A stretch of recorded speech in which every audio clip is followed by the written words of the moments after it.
Quando a confiança evapora, a verdade deixa de importar. Mas e se for justamente nesse momento que a realidade bate mais forte? 14 de março de 2025, uma data que deveria ter sido apenas mais uma sexta-feira na rotina americana. Mas algo quebrou. Não foi apenas a bolsa. Foi algo mais profundo, mais invisível. Como se o fio que ligava o país à ideia de estabilidade tivesse se rompido diante de todo o planeta.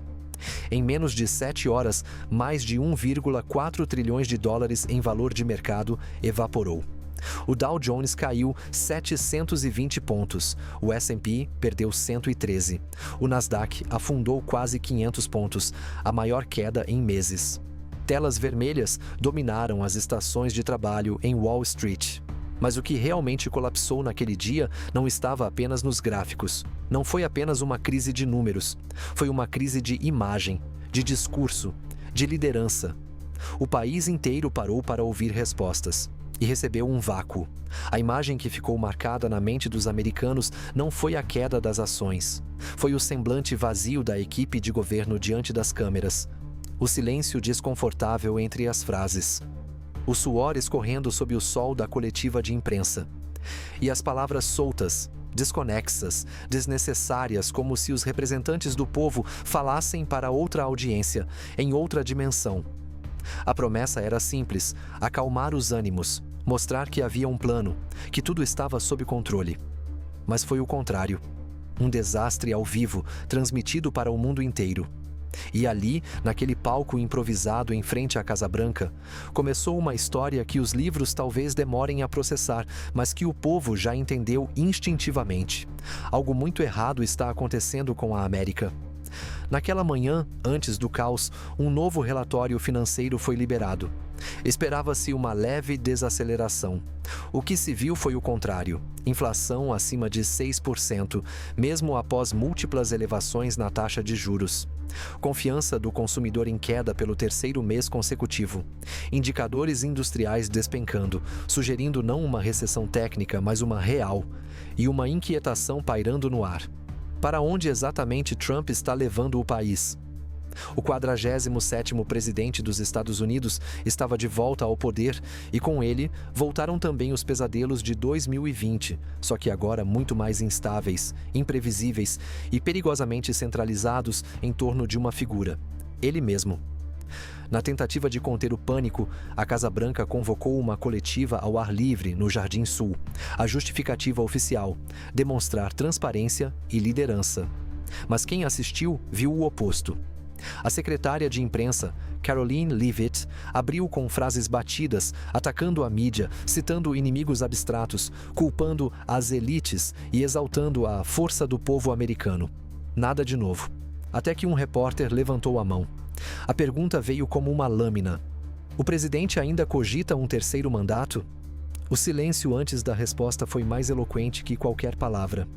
Olha, vocês continuam perguntando isso ao presidente, e ele responde com um sorriso, de forma honesta e espontânea. Ele disse ontem no avião que não é algo que estamos pensando agora. Temos 4 anos pela frente, muito trabalho a fazer. O povo ama o que este presidente está fazendo. Nada, absolutamente nada disso negava a intenção de um terceiro mandato. Ao contrário, normalizava a ideia e transformava-a em piada, em jogo, em distração, como se brincar com os limites da Constituição fosse apenas mais um truque de comunicação. Como se a democracia americana estivesse num palco de stand-up. Nos bastidores, rumores cresciam. Trump estaria reunindo especialistas em direito constitucional para explorar lacunas legais sobre prorrogação de mandatos em situação de guerra ou emergência econômica. A imprensa internacional, de Londres a Tóquio, colocou o tema na capa. Terceiro termo: Is democracy in danger? Trump plays with fire. Em Wall Street, investidores retiravam capital não por medo da inflação, mas por medo da instabilidade. Não de mercado, mas de governo. Naquele mesmo dia, o Federal Reserve manteve o silêncio. Nenhuma fala pública, nenhuma sinalização de corte de juros. O país estava navegando sem bússola. E a bússola, ou pelo menos quem deveria segurá-la, estava mais preocupada em ajustar as luzes do palco do que em olhar o mapa. À tarde, a coletiva seguiu com novas perguntas. Nenhuma resposta concreta sobre alívio fiscal para pequenas empresas. Nenhuma palavra sobre corte de impostos. Nenhuma menção à criação de empregos. Nenhuma atualização sobre a política monetária. Nenhum plano. Tudo parecia girar em torno de uma única preocupação: imagem. Mas a imagem que se formava era devastadora. Um governo que não sabia para onde ir, com um presidente mais interessado em testar os limites do sistema do que em proteger a estabilidade do povo que o elegeu. Naquela noite, em programas de opinião, o tom mudou drasticamente. Analistas conservadores tradicionalmente alinhados com Trump começaram a dar sinais de cansaço. E como se o dia não pudesse piorar, a Fox News, emissora símbolo do apoio incondicional, divulgou uma pesquisa bombástica. 56% dos americanos reprovam a condução da economia. 43% acham que o governo perdeu o controle. Em pouco mais de 12 horas, o que começou como uma correção de mercado virou uma crise institucional. Um abismo de desconfiança se abriu sob os pés da maior potência do planeta. E o mundo inteiro observava. As bolsas asiáticas abriram em queda. O euro se valorizou e o dólar perdeu força pela terceira vez na semana. Mas o que mais preocupava os investidores não era o câmbio. Era a certeza de que o problema não era técnico, era moral. Era político, era sistêmico e estava apenas começando. Às vezes, o que não é dito pesa mais do que 1000 palavras. Mas o que acontece quando esse silêncio vem da Casa Branca? Na manhã seguinte ao colapso, Washington acordou com um peso diferente no ar. Não era apenas o eco da queda do mercado ou as manchetes caóticas da véspera. Era o vazio, o silêncio. Um tipo de silêncio que não tranquiliza, que assusta. Nos prédios de vidro da Avenida K, assessores de fundos de investimento correram para rever carteiras. O telefone da Goldman Sachs tocava sem parar. Nas padarias do interior da Carolina do Norte, aposentados comentavam a coletiva como quem fala de um terremoto. Nas escolas de Chicago, professores de história deixavam o plano de aula de lado para discutir com seus alunos o que, afinal, estava acontecendo com o país. E no coração de Wall Street, o que se ouvia eram alertas automáticos em tom vermelho. Alta volatilidade, downgrade de risco, saques não programados. Os Estados Unidos estavam vivendo um momento raro e profundamente desconcertante. Ninguém estava no comando. Naquele sábado, o Federal Reserve permaneceu em silêncio. Nenhum pronunciamento, nenhuma coletiva, nenhum boletim extraordinário, o que, em tempos de estabilidade, poderia passar despercebido em tempos de pânico, se tornou um grito ensurdecedor. O presidente não falou, o Tesouro não se manifestou, a Casa Branca não convocou nova entrevista. A administração Trump, por um dia inteiro, simplesmente desapareceu. Para o mercado, esse tipo de ausência não é apenas simbólica, é uma bomba. Na manhã de sábado, o S&P 500 Futures registrou uma pré-abertura em queda de 3,1%. O que isso significa na prática? Significa que, mesmo sem o mercado oficialmente aberto, os investidores já estavam vendendo no desespero. Vendendo tudo, de ações de tecnologia a commodities, de títulos públicos a papéis de varejo. Era como se todo mundo dissesse: não sei o que vai acontecer, mas prefiro não estar aqui quando acontecer. Na Califórnia, Emily, uma pequena empresária do setor de alimentação, acordou e viu um e-mail do seu banco. O crédito rotativo que ela usava para pagar fornecedores teve a taxa reajustada para 18,7% ao ano. Emily, que já lutava com inflação em alimentos e salários mínimos regionais elevados, agora se via à beira da falência. Se isso continuar mais um mês, eu fecho, disse em um vídeo postado no Instagram que rapidamente viralizou. Ela não falava sobre política, ela não usava jargões técnicos. Ela apenas dizia: alguém precisa fazer alguma coisa, qualquer coisa. Na Louisiana, Karen, uma professora de ensino médio, contou que sua escola pública teve que suspender a compra de materiais para os alunos, cortes emergenciais, congelamento de salários. E a pior parte, o medo de que tudo isso ainda fosse só o começo. Enquanto o povo sentia o impacto na pele, a elite política continuava em seu teatro de sombras. Fontes não confirmadas diziam que Trump estava em Mar-a-Lago, longe de Washington, discutindo estratégias de contenção com aliados. Outras fontes afirmavam que o presidente teria ordenado o congelamento de reuniões públicas até que a poeira baixasse. Mas a poeira só aumentava. Analistas do setor financeiro passaram a discutir, em canais abertos, a possibilidade de intervenção emergencial do Congresso. A expressão disfunção executiva grave começou a circular em colunas de opinião, referindo-se à incapacidade do executivo de responder a uma crise sistêmica. Às 14 horas de sábado, o site do Banco Central Europeu publicou uma atualização técnica sobre a reserva cambial da zona do euro. O que parecia uma informação rotineira, na prática, escondia um recado direto à Casa Branca. A Europa começou a reduzir sua exposição ao dólar. Às 17 horas, a agência Kyodo, do Japão, revelou que o governo japonês estava revendo sua alocação de ativos internacionais e estudando uma diversificação de risco com maior peso em ouro e moedas asiáticas. Às 19 horas e 30 minutos, o Ministério das Finanças da Alemanha confirmou: parte dos títulos americanos que venciam em maio seriam liquidados antes do prazo. Para quem entende de geopolítica monetária, o recado estava claro. O mundo está se protegendo da América, mas o golpe mais duro viria ao anoitecer. A BBC transmitiu uma reportagem especial, em horário nobre, com o título The Day America Went Silent. A matéria entrevistava economistas, analistas de risco, empresários, mas também cidadãos comuns como Emily e Karen. Em rede global, o mundo viu o que os americanos já estavam sentindo: um vácuo de liderança. No dia seguinte, o mercado global abriu em pânico. A Austrália foi a primeira a cair, seguida por Hong Kong, Singapura, Londres e Frankfurt. Os índices derreteram, mas foi em Nova York que o tsunami se confirmou. Na manhã de segunda-feira, o índice de confiança do consumidor americano caiu para 58 pontos, o menor patamar desde 2009. O termo crise de credibilidade passou a ser mais mencionado do que inflação. Em apenas 3 dias, os Estados Unidos deixaram de ser vistos como a âncora da estabilidade mundial para se tornar o epicentro da dúvida. E tudo isso sem que o presidente dissesse uma única palavra. A ausência de medidas concretas fez com que o capital internacional buscasse refúgios. O ouro disparou. O euro ganhou força. O yuan subiu 1,3%. Criptomoedas, antes desacreditadas, voltaram ao radar dos grandes investidores.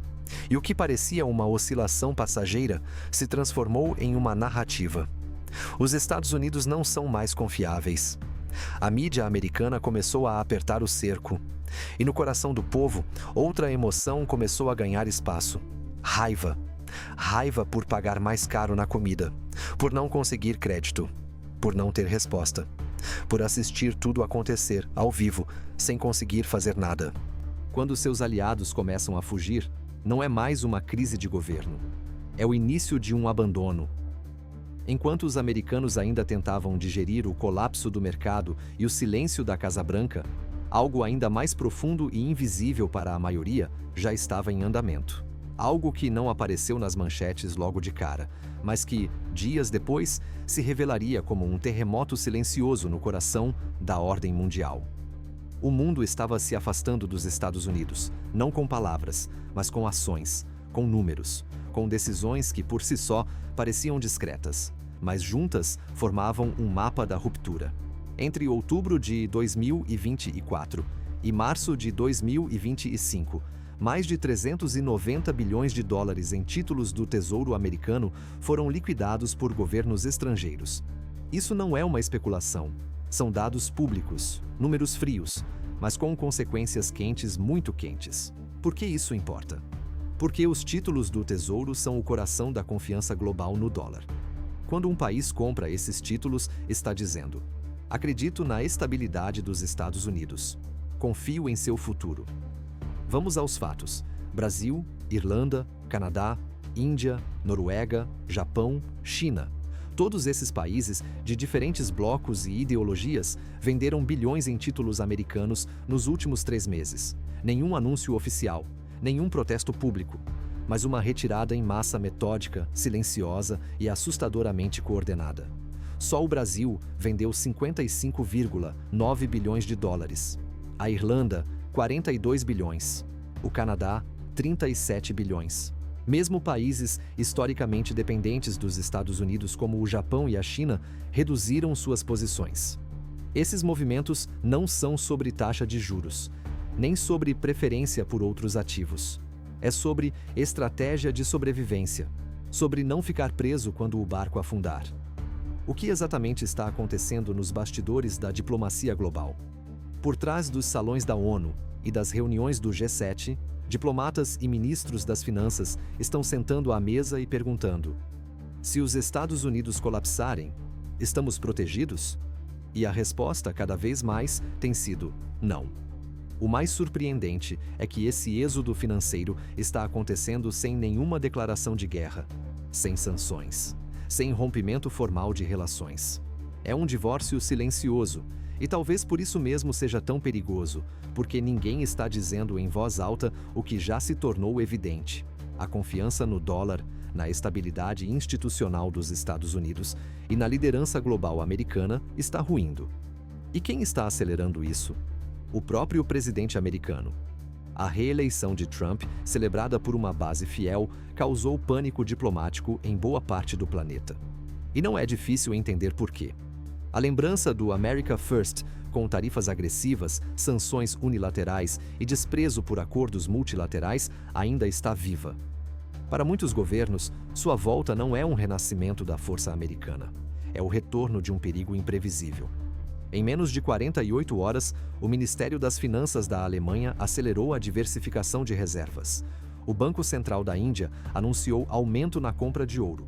A Arábia Saudita sinalizou o fortalecimento de relações comerciais com a China em yuan, não em dólar. Mas talvez o exemplo mais simbólico tenha vindo da França. Em uma conferência no Parlamento Europeu, a ministra francesa da Economia foi direta: estamos entrando em uma nova era. Nenhum país, por mais poderoso que seja, pode mais se dar ao luxo de agir unilateralmente sem consequências. Essa mudança não é apenas econômica, é psicológica.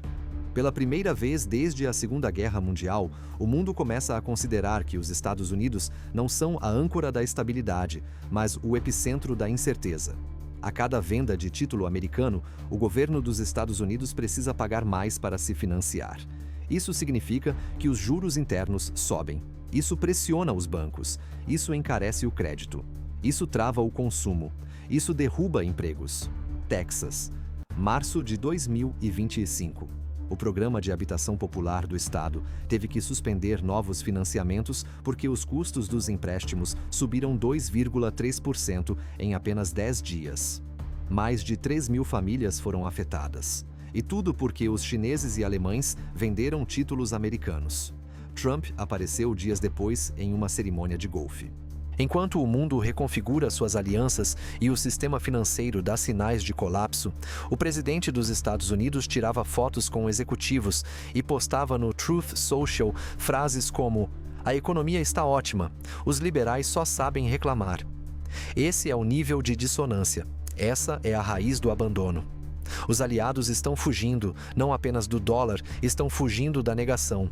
Se esse vídeo te ajudou a entender o que está por trás dos números, curta agora e se inscreva no canal. Esse tipo de informação precisa circular. Você não pode se dar ao luxo de ficar desinformado. Guerras não começam sempre com tiros. Às vezes, tudo o que é preciso é uma assinatura.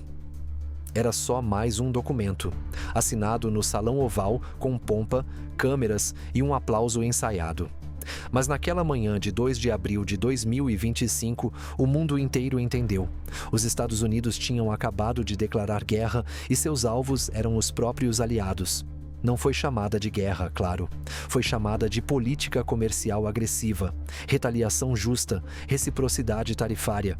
Mas os efeitos seriam devastadores e irreversíveis. Donald Trump assinava o decreto de imposição de novas tarifas de até 100% sobre produtos importados de mais de 20 países, incluindo Canadá, Alemanha, França, Japão, Reino Unido, Itália e Coreia do Sul. A justificativa? Tarifas injustas contra os produtos americanos. O argumento parecia patriótico. Mas por trás da cortina, o que havia era uma tentativa desesperada de mostrar força em meio à crescente perda de controle. Você se lembra de quando os Estados Unidos ainda eram vistos como o líder do mundo livre? Pois é. Isso foi antes de começarem a mirar seus próprios parceiros como inimigos, antes de chamarem seus aliados de traidores, antes de aplicarem punições econômicas contra países que por décadas sustentaram o sistema de comércio global ao lado de Washington. O que acontece quando você pune quem está ao seu lado e protege quem te desafia? A resposta começou a aparecer no mesmo dia. A União Europeia anunciou tarifas retaliatórias contra ícones da cultura americana: motocicletas, jeans, refrigerantes, produtos eletrônicos, softwares. A China subiu tarifas sobre soja, carne bovina, milho e produtos farmacêuticos. O Canadá iniciou consultas públicas para a retaliação sobre 15 bilhões de dólares em bens americanos, incluindo produtos agrícolas, aço e até camas box. A primeira viagem oficial do primeiro-ministro canadense Mark Carney não foi a Washington, não foi sequer na América do Norte, foi para a Europa. Carney foi direto para Paris e depois para Londres. E ao lado dos líderes europeus fez um discurso que deixaria qualquer diplomata americano de queixo caído. O mundo precisa de pontes, não de muros. O futuro do Canadá não está em ser sombra de ninguém, mas em caminhar com os que compartilham valores e visão. O país que por mais de 150 anos esteve alinhado com os Estados Unidos, agora escolhia outro caminho. O CETA, Acordo Comercial entre Canadá e União Europeia, viu o volume de transações disparar. Em apenas 6 anos, o comércio bilateral cresceu mais de 50%. As exportações canadenses para a União Europeia aumentaram 46,4% desde 2016, com destaque para produtos farmacêuticos, tecnologia limpa, veículos elétricos e serviços financeiros, e mais. O euro passou a representar uma fatia crescente das reservas cambiais canadenses. O Banco do Canadá discretamente começou a comprar mais títulos europeus e a diversificar suas exposições. Menos dólar, mais Europa. Pela primeira vez em décadas, os Estados Unidos estavam assistindo seu vizinho mais fiel olhar para outro continente com mais admiração e mais confiança. Quando Trump disse, em 2024, que faria o mundo respeitar os Estados Unidos novamente, o que ele não explicou foi o método: impor medo em vez de respeito. Mas há um detalhe: medo tem prazo curto, e aliados não aceitam humilhação por muito tempo. A Europa, até então reticente, começou a agir. A Alemanha ampliou laços com o Japão, a Coreia do Sul e até com o Brasil. A França propôs a criação de um sistema de compensação para mitigar a dependência do sistema financeiro americano. E no Reino Unido já se discutia voltar a negociar petróleo com o Oriente Médio usando o euro. Se o dólar deixa de ser o centro das trocas globais, você vai pagar mais em tudo. Mais pelo combustível, pelo celular, pelo aluguel. Seu salário vai valer menos. Sua poupança vai render menos. Trump parecia ignorar tudo isso. Enquanto as tarifas entravam em vigor, ele continuava a usar redes sociais para atacar jornalistas, governadores, até líderes estrangeiros. Em um único post, escreveu: "Se o Canadá quer agir como inimigo, será tratado como tal. Os tempos de submissão acabaram." O Canadá respondeu com silêncio. Mas não foi um silêncio de fraqueza. Foi o silêncio de quem já entendeu que o divórcio é inevitável. Em poucos dias, empresas americanas começaram a sentir o impacto. A Harley Davidson viu uma queda de 27% nas encomendas europeias. Fabricantes de whisky, como Jack Daniel's, tiveram contratos cancelados na Escandinávia e na Alemanha. A Boeing perdeu um pedido de 14 aviões da Air France, substituídos por modelos da Airbus. Em Michigan, a fábrica da General Motors suspendeu 1.200 contratos temporários, após a queda na exportação de veículos para o Canadá. Em Ohio, pequenas metalúrgicas já começaram a fechar as portas após a nova tarifa sobre alumínio canadense encarecer os insumos. No Texas, produtores de carne bovina estão enfrentando boicotes de compradores europeus em retaliação ao aumento tarifário sobre vinhos. Agora imagine isso em escala nacional. Imagine uma cadeia inteira de produção, transporte, distribuição e varejo sendo afetada por uma decisão unilateral. É isso que uma guerra comercial provoca. Você pode empurrar um aliado contra a parede, mas não se surpreenda quando ele parar de recuar. O Canadá, cansado de ser testado, humilhado e ignorado, decidiu revidar, não com tanques, nem com discursos inflamados, mas com ações silenciosas e devastadoras. Tudo começou oficialmente em 12 de março de 2025, um dia após os Estados Unidos dobrarem a tarifa sobre o aço e o alumínio canadense para 50%, o governo canadense respondeu com um anúncio calculado. Em defesa da nossa indústria e da soberania nacional, o Canadá aplicará tarifas de 25% sobre 21 bilhões de dólares em produtos americanos. O que parecia uma retaliação simbólica, um gesto para equilibrar o jogo, era, na verdade, o início de uma ofensiva muito mais profunda, porque dessa vez o Canadá mirou onde realmente doía. Tarifas sobre aço e alumínio americano? Simulation. Mas também sobre produtos eletrônicos, fertilizantes, alimentos processados e estrategicamente componentes automotivos. E isso é mais sério do que parece. Cerca de 75% das montadoras americanas operam com peças que cruzam a fronteira com o Canadá diariamente. A cada 60 segundos, caminhões transportam motores, transmissões, sistemas eletrônicos que abastecem as fábricas da GM, Ford e Chrysler. Em Windsor, Ontário, a cidade canadense na fronteira com Detroit, as sirenes das fábricas não soaram pela primeira vez em 38 anos. Os trabalhadores da Stellantis foram liberados mais cedo. A empresa anunciou a suspensão temporária da produção por falta de componentes, ironicamente, vindos dos Estados Unidos. E do outro lado da fronteira, em Michigan, mais de 1.800 trabalhadores foram colocados em licença não remunerada em apenas 2 semanas. Na cidade de Flint, onde a indústria automotiva é a espinha dorsal econômica, moradores começaram a repetir uma frase esquecida desde a crise de 2008. É como se o chão tivesse sumido debaixo dos nossos pés. Nos dias seguintes, as liquor boards das províncias canadenses, que controlam a venda de bebidas alcoólicas, tomaram uma decisão histórica: retirar os produtos americanos das prateleiras. Do dia para a noite, marcas como Jack Daniel's, Jim Beam e Budweiser sumiram das lojas em Ontário, Quebec e British Columbia. O impacto foi imediato. As vendas desses produtos, que representam cerca de 28% do mercado canadense de destilados importados, despencaram mais de 35% em um mês.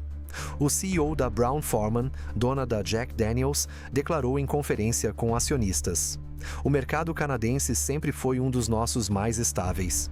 Essa decisão nos pegou de surpresa, mas não podemos controlar a geopolítica. O boicote não parou por aí. As redes sociais canadenses foram tomadas por campanhas espontâneas com hashtags como #BuyCanadian, #BanAmericanGoods e No More Trump Tariffs. Celebridades, empresários e até políticos participaram dos vídeos incentivando a compra de produtos nacionais ou europeus. Um estudo da Abacus Data revelou que 68% dos canadenses passaram a evitar produtos americanos intencionalmente após os conflitos tarifários. E mais impressionante, 44% dos entrevistados afirmaram que o Canadá deveria considerar, no futuro, fazer parte da União Europeia. E então veio o golpe mais pesado: o turismo. Historicamente, o turismo canadense representa uma das maiores fontes de receita para os Estados Unidos. Em 2024, mais de 20 milhões de canadenses atravessaram a fronteira para fazer compras, visitar parques, assistir a jogos ou aproveitar os preços mais baixos. Mas em abril de 2025, esse número despencou. 65% das viagens planejadas por canadenses para os Estados Unidos foram canceladas. Hotéis em Nova York, Buffalo, Seattle, Minneapolis e Detroit perderam até 70% de suas reservas vindas do Canadá. A Disney World perdeu 12% de seus visitantes internacionais em um único mês. A Associação Americana de Turismo e Hospitalidade estimou um prejuízo de mais de 5,2 bilhões de dólares apenas nos primeiros 60 dias de conflito. O primeiro-ministro Mark Carney passou a usar termos como resiliência soberana, alinhamento europeu e o mais provocativo pós-dependência norte-americana. Em uma coletiva em Bruxelas, ao lado de Ursula von der Leyen, presidente da Comissão Europeia, Carney declarou: "O Canadá é, talvez, a mais europeia das nações fora da Europa. Temos valores comuns, interesses complementares e agora temos um futuro compartilhado." Essa declaração caiu como uma bomba em Washington. A América estava perdendo seu aliado mais estratégico e talvez nem tivesse percebido o quanto ele era importante. E Trump? No meio disso tudo, o presidente dobrou a aposta. Acusou o Canadá de traição. Disse que Ottawa se aliava a globalistas socialistas. E ameaçou novas tarifas sobre o setor automotivo que, ironicamente, prejudicariam ainda mais os Estados Unidos. As empresas americanas começaram a protestar. A Ford alertou que novos custos poderiam aumentar os preços dos carros em até $3.000 para o consumidor final. A Tesla, mesmo com sua fábrica no Texas, viu as ações caírem após o anúncio de que perderia a isenção de tarifas para peças canadenses. O mercado entendeu. O presidente não estava recuando. Estava escalando. Primeiro, eles romperam os laços comerciais. Agora, estão redesenhando o mapa do poder. E desta vez, o Canadá não está pedindo permissão. O mundo acordou com um choque estratégico. O Canadá não está apenas rompendo com os Estados Unidos. Ele está se movendo para o centro do palco mundial. E Washington ainda parece não entender o que está acontecendo. Tudo começou a ficar mais claro quando Mark Carney, o primeiro-ministro canadense, fez algo sem precedentes. Oficializou a adesão do Canadá à iniciativa PESCO, o núcleo duro da cooperação militar da União Europeia. PESCO, até então, era um clube fechado. Um pacto entre países da União Europeia para integrar forças armadas, compartilhar inteligência e criar capacidade de reação rápida em caso de crise. Mas agora, um país fora da Europa da América do Norte ganhava acesso. O Canadá foi o primeiro, e isso não foi apenas simbólico. Com a adesão, tropas canadenses passaram a integrar operações conjuntas no Báltico, nos Balcãs e no Ártico. Bases logísticas foram compartilhadas. Protocolos de segurança unificados, satélites de vigilância sincronizados e, acima de tudo, a inteligência cibernética passou a fluir entre Ottawa, Berlim, Paris e Bruxelas, e não mais entre Ottawa e Washington. Isso é uma linha cruzada. É como se, de forma elegante e meticulosa, o Canadá tivesse mudado de hemisfério político. Agora imagine isso com acesso à infraestrutura da OTAN, com tecnologia europeia, com protocolos independentes dos Estados Unidos. Não é só uma mudança tática, é uma nova arquitetura de poder. Mas talvez o símbolo mais forte tenha vindo com um gesto quase invisível. O Canadá retirou seus observadores permanentes do Comando Norte-Americano de Defesa Aeroespacial, NORAD. Foi discreto, sem coletiva, sem nota pública. Mas analistas entenderam imediatamente. O país estava redesenhando suas prioridades de defesa. Washington reagiu mal. Altos funcionários do Pentágono pressionaram por reuniões emergenciais. O Departamento de Estado convocou o embaixador canadense. E Trump, no giz ex-Twitter, escreveu: "O Canadá está flertando com a traição. Devem muito aos Estados Unidos. Que vergonha." Mas esse tipo de retórica já não surtia mais efeito. Os canadenses não estavam mais ouvindo. Em um discurso histórico no parlamento, Carney foi claro: "Não seremos mais dependentes de uma única potência. O Canadá é parte do Ocidente, mas sim de um Ocidente que coopera, não que impõe, que escuta, não que ameaça." Essas palavras ecoaram como um hino em muitas capitais europeias. Enquanto Trump multiplicava inimigos, o Canadá colecionava aliados. A aproximação com o Reino Unido se intensificou. Protocolos de inteligência entre Ottawa e Londres foram ampliados, especialmente em áreas de guerra cibernética e proteção de infraestrutura crítica. Paris convidou o Canadá para liderar missões diplomáticas conjuntas na África francófona, onde interesses franceses têm sofrido pressão chinesa e russa.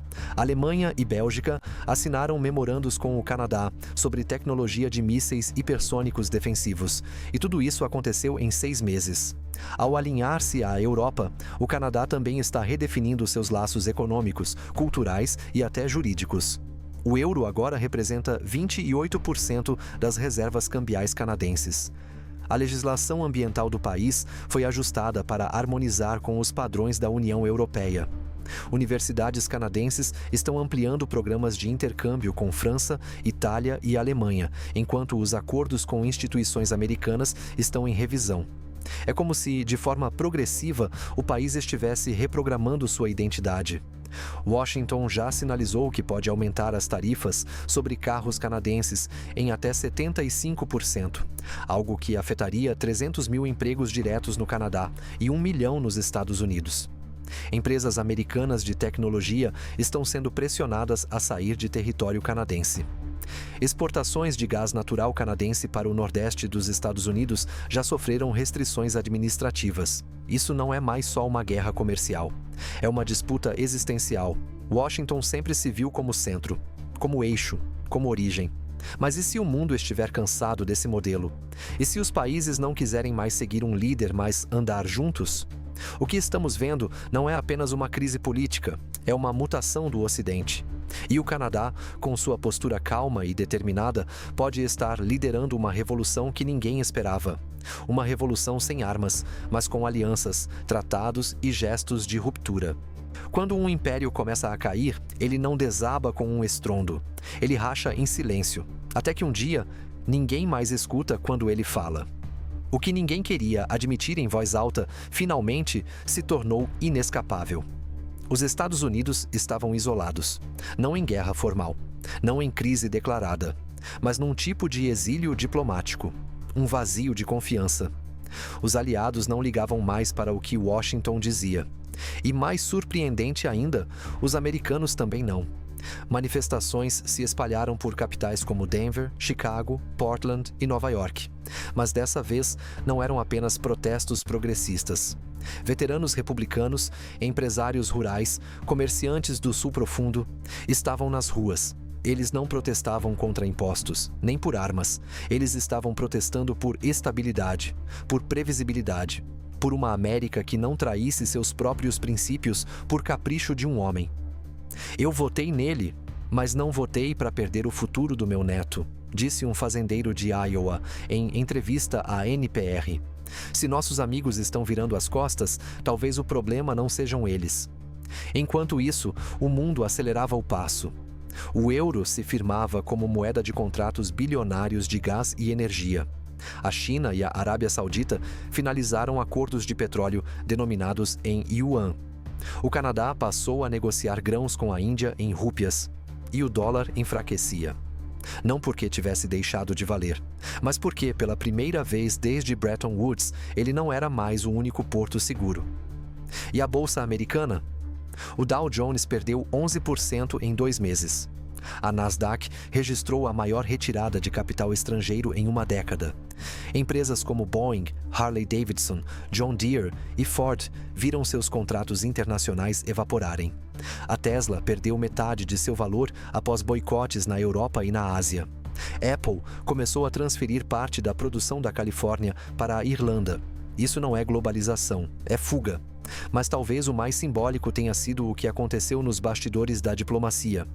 Em uma cúpula extraoficial entre União Europeia, Canadá, Japão, Coreia do Sul e Austrália, os líderes presentes começaram a debater um novo Código Internacional de Comércio e Segurança, sem convidar Washington, sem nem mencionar os Estados Unidos na ata final. O país que criou o G7 agora estava fora da conversa. Trump reagiu do único jeito que sabe, atacando. Ameaçou tarifas de 200% sobre o vinho francês. Chamou o Canadá de parasita ingrato. Disse que a Europa estava sendo colonizada pela fraqueza. E pediu ao Congresso que estudasse o fechamento temporário de fronteiras comerciais com países hostis. Mas ninguém mais levava isso a sério, nem os próprios aliados no Partido Republicano. E foi aí que, de forma inesperada, surgiu uma figura improvável. O senador Mitch O'Hare, conservador da Virgínia, veterano de guerra, respeitado até pelos democratas.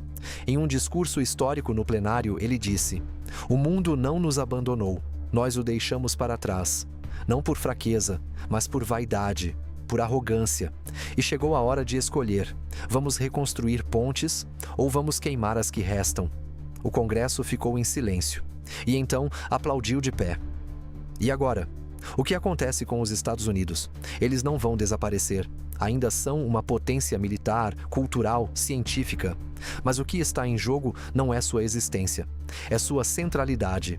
Se continuar nesse caminho de isolamento, chantagem tarifária, instabilidade institucional e diplomacia baseada no confronto, os Estados Unidos podem sobreviver, mas como um país entre outros, não mais como o eixo em torno do qual o mundo gira. Se esse vídeo te fez pensar, se alguma parte te impactou, te revoltou, te emocionou ou te surpreendeu, deixe um comentário aqui embaixo. Quero saber o que você acha que está acontecendo com o mundo, com os Estados Unidos, com o Canadá, com o futuro. Se você ainda não se inscreveu, este é o momento. Curta o vídeo, isso ajuda a fazer com que mais pessoas tenham acesso a essa informação. Compartilhe com quem ainda vive preso à velha narrativa. Obrigado por ter chegado até aqui. Nos vemos no próximo vídeo e lembre-se, em tempos de caos, informação é resistência. Até a próxima.